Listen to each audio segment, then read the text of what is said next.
Karamihan sa atin, kilala natin si Jesus. Alam natin ang kwento sa cross. Alam natin na namatay siya para sa atin.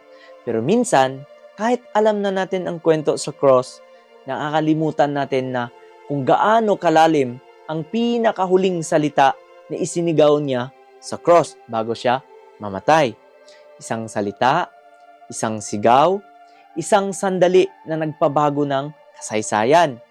In the book of John 19:30 sabi, "When Jesus had received the sour wine, he said, 'It is finished.' And he bowed his head and gave up his spirit." Sa English, tatlong salita. It is finished. Pero sa Greek word nun mga kapatid, isa lang. Tetelestai.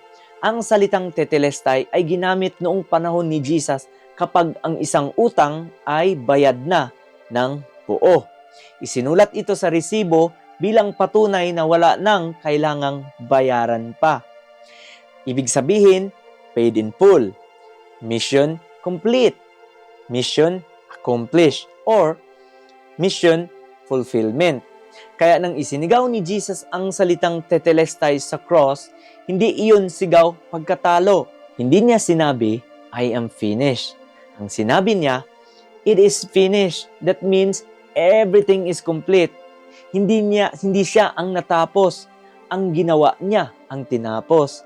Ibig sabihin, mission accomplished. Ang plano ng Diyos para iligtas ang tao ay natupad. Ang kasalanan na siyang nagpahiwalay ng tao sa Diyos ay bayad na.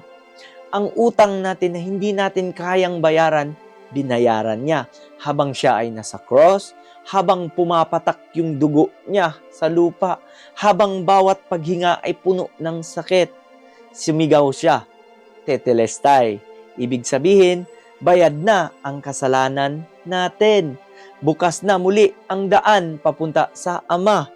May pag-asa na muli tayo. At marahil ngayon, may ilan sa atin ngayon dito, matagal na nating kilala si Jesus, pero marahil napalayo tayo sa Kanya. Marahil nasugatan tayo, marahil nadapa tayo, marahil iniisip natin na hindi na tayo karapat-dapat bumalik. At listen. Nang isinigaw ni Jesus ang tetelestai, kasama doon yung kasalanan natin. Kasama doon yung kahinaan natin. Kasama doon yung pagbagsak natin. Ang cross ay hindi lamang para sa mga perpekto. Ang cross ay para rin sa mga gustong bumalik sa Kanya. Kaya kung ngayon, pakiramdam mo na napalayo ka sa Diyos, kung pakiramdam mo na hindi ka na niya tatanggapin, alalanin mo na ang sigaw sa cross, tetelestai, ay nagpatunay na bayad na ang kasalanan mo. Bukas pa ang pinto. Handa pa rin siyang tumanggap sa pagbalik mo. Kaya marahil ang pinakamahalagang tanong ngayon ay hindi na, may pag-asa pa ba ako? Dahil sa cross, malinaw na ang sagot ay, oo naman. Kaya ang tanong ngayon ay, babalik ka ba sa Kanya?